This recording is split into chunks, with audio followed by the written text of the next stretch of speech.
ای صاحبم به تقدیرم مرا دل سوزی کنه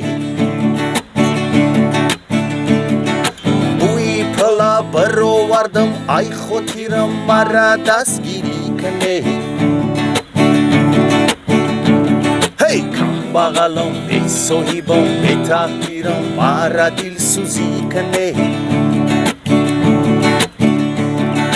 بوی پلا برآوردم ای خاطرم مرا دستگیری کنه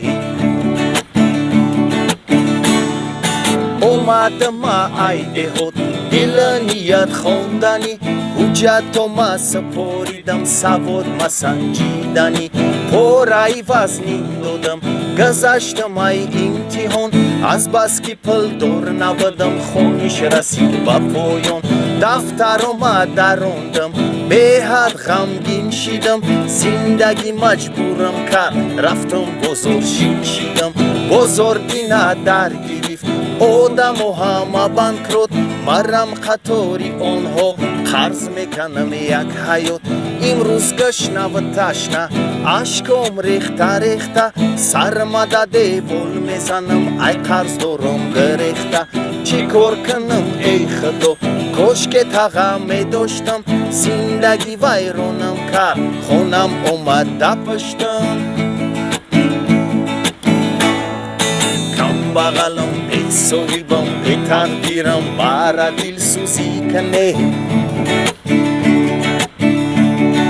بوی پلا برآوردم ای خاطرم مرا دستگیری کنه هی کم بغلم ای صاحبم ای تقدیرم مرا دل سوزی کنه بوی پلا برآوردم ای خاطرم مرا دستگیری کنه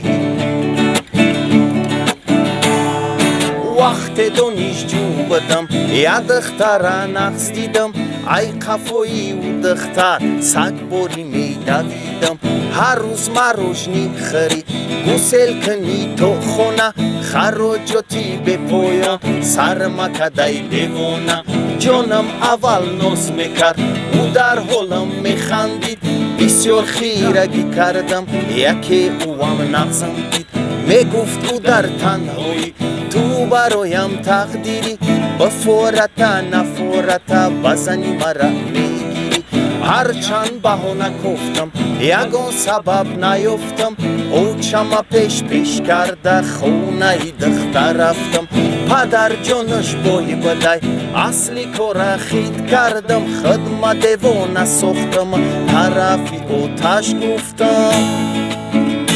چی گفتم خوشبخت؟ کم بغلم به صاحبم به تقدیرم و یک مردی مسافر صغیریم اواریم بیچاریم توی بگردن بودی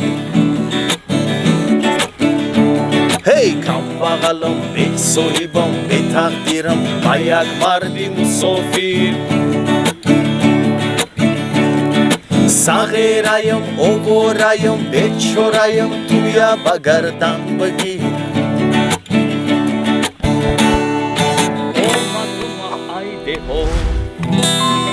زنده باشه نمکسم